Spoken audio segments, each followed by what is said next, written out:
What happened to my intro music? I used to have intro music after You're Gonna Learn Something Today. You mean this? I still got that somewhere. Hang on.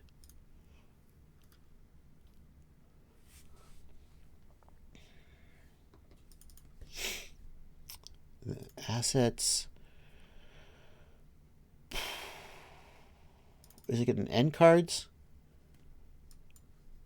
No, it's not in end cards. You remember this?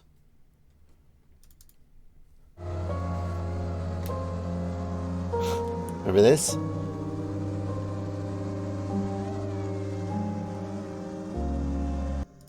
Uh-huh. What about this? What are you doing in here? The least you could do is subscribe or... Uh-huh. I don't think I ever used this card. I don't think I ever used this one. I don't think I ever used this. This is 2 minutes and 45 seconds long. No, I never edited this down. No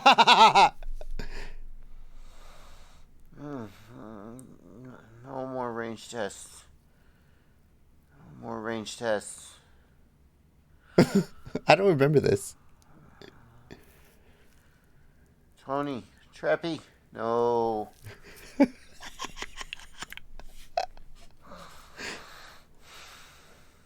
I'm just trying different things.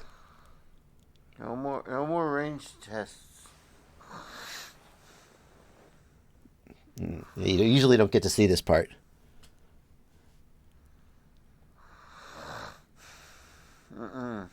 No, I don't want to do another range test. No. Do I ever turn on the light? Oh, here we go. Huh?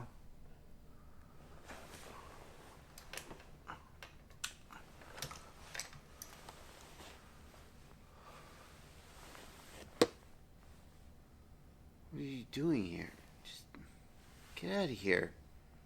Go subscribe to the video on your way out and join my Patreon or whatever. This is not a patron benefit, though.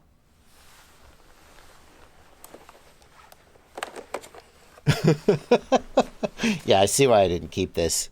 It was a little... It never really clicked. Where's the...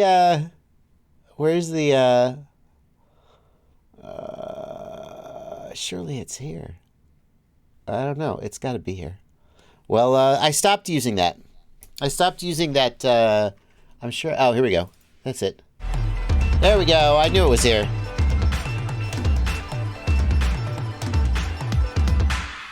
So I stopped doing those two things. The graphic intro I got rid of because it's 10 seconds. It's 10 seconds long. It contributes nothing to the actual the viewer experience. It's just indulgent. Let's say I start a video. What I need to do at the beginning of the video is start delivering content. I'm not going to show this Mr. Beast video that I just watched. Mr. Beast, you can learn so much from him about how to do YouTube right. I just watched Mr. Beast's video, I crushed a Lamborghini in a hydraulic press. He starts the video, and he's like, we did all this cool stuff. We're going to crush a Lamborghini in a hydraulic press. We're going to drop a car in a pool full of Orbeez. We're going to jump a car over some buses. 15 seconds into the video, he starts the segment where he's going to jump the car over the buses. And I'm like, okay, I expect to get teased now. We're going to do 3 minutes of setup and bullshit and just dick teasing before I actually get to see the car jump the buses. No! 5 seconds later, boom, the car goes off the ramp, boom, into the buses. I'm like, damn. 5 seconds later, they put a jet engine on the car, boom, jumping off the ramp, boom, into the buses. Damn! I'm 30 seconds into the video. Already, he's given me 2 payoffs. That's how you got to approach making videos. Now, I don't claim to be at the level of Mr. Beast where I could deliver you payoffs like that at that frequency. But I thought about you see that thumbnail and that title, you click it, and now you're coming to get something out of the video. I need to... Don't waste 10 seconds at the beginning of the video with some graphics. Take that 10 seconds and give you what you came for.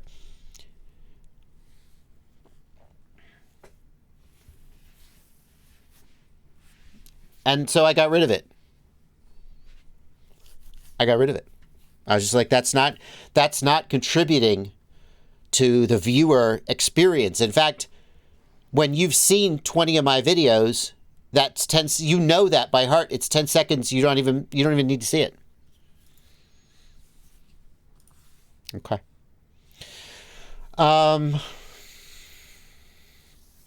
Why doesn't Betaflight have altitude hold? Asks Believe Stov Victor. Betaflight doesn't have altitude hold because the devs aren't interested in designing it and making it work well. That kind of thing takes a lot of time to test and make work well. And the Betaflight devs, it's open source. And so they put in what they decide they want to work on, and they just don't care because they are more focused on acro. I hope that now that GPS Rescue is getting upgraded, I hope that maybe there will be some interest and we'll get a proper altitude hold, but I don't know. Cyclimbo, exactly. Cyclimbo, going back to YouTube. The reason I got rid of those comedic outros is the current thinking among YouTube professionals is that you should not signal the end of your video. So if I say, well, in conclusion, you're like, okay, I've gotten everything I'm going to get out of this. You're going to go click away. If I say in conclusion, a lot of people are just going to be like, I watched the damn video. I know what the conclusion is. I'm gone. I'm moving on. And at that point, so what you should do instead is, without cueing the end of the video, like even saying something like, now, if you liked that, is risky because people know what you're getting at. But as much as you can, you should not cue the end of the video, but you should segue into a reference to the next video that they might want to watch. So you could say, you know, I don't know. I'm not going to give you on the spot. And so those end cards specifically signaled the video is over now. Now, the flip side is that they were entertaining. Some people found them funny and entertaining and watched them, and that maybe, but the problem is it doesn't give you a reason to click the next video. So I show you a funny little sketch, and I say, subscribe, Patreon, but there's no real impetus there. There's no motive for you to do those things. But if I say, if I just got finished telling you about Betaflight, and then I go, now, there's another video that talks about this same thing, but from a different angle. And if you love this video, I think you'll really like that one. I've given you a reason to click. And now, boom, here it is. Go click it. So, there you go.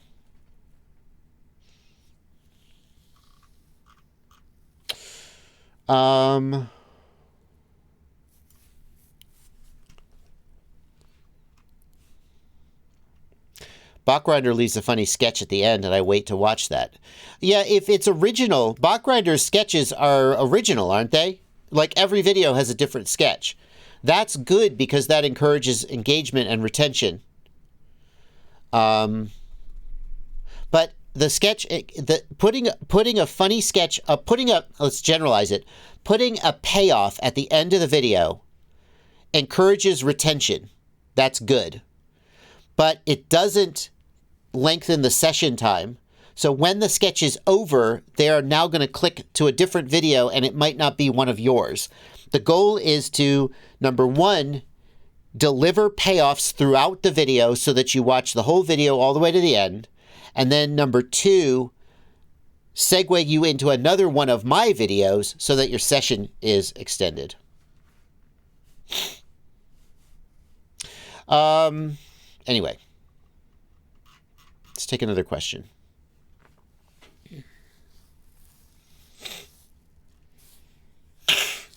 K Basie 172 asks, do you find the differences between the V2 goggles and the V2 with the O3 to be big? Is it worth getting the goggles 2 for the O3 or just keep running the V2? Is the OLED game changing? K Basie, I think that the OLED is game changing.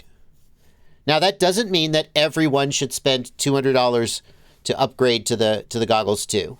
I do think that every time I fly with OLED goggles compared to LCD, that it is I so often with OLEDs, I'm like, damn, this looks good. Damn, this looks good. And then I go look at the DVR and I go, it doesn't look that good. Why did I think it looked that good? It's got to be the OLEDs.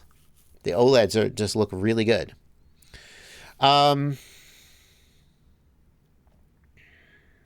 So, there's other reasons to stick with the V2 goggles. Right? And including the price, but it is an upgrade. It's a definite upgrade.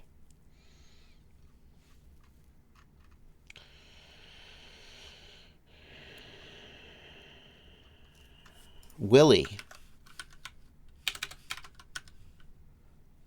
W1LLY. Where's Willie? Willie had a question. Can I search for this question, Willie? Why can't I search? I saw your question, Willie, and I hadn't got to it. Now I can't find it. Ask your question again, Willie.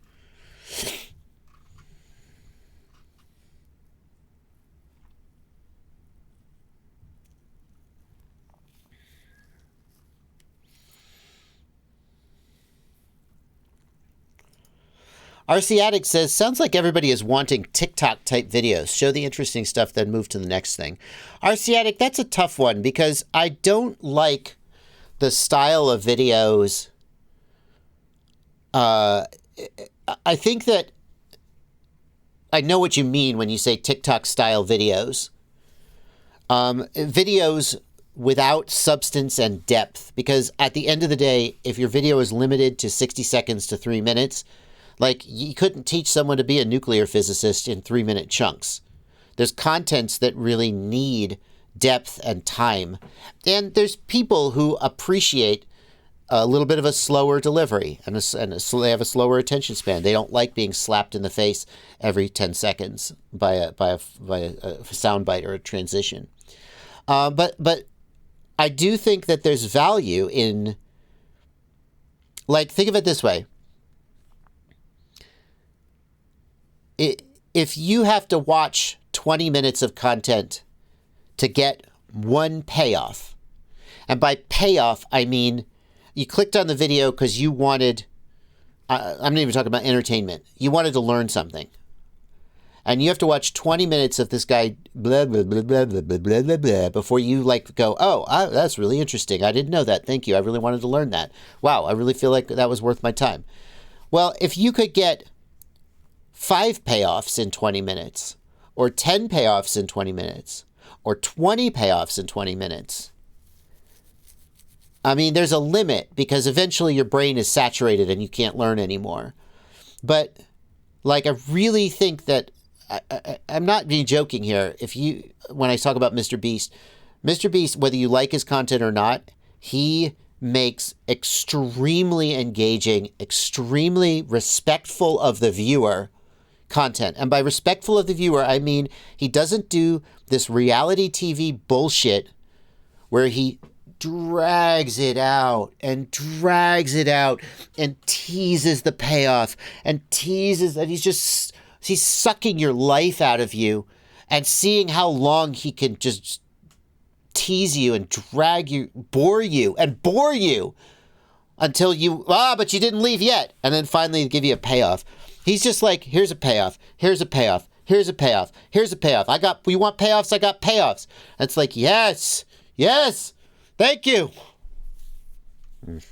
And that's what I strive for with my content, is to give you payoffs in the highest density possible so you get the most value for your time by watching my content. I don't always achieve that, but it's my goal.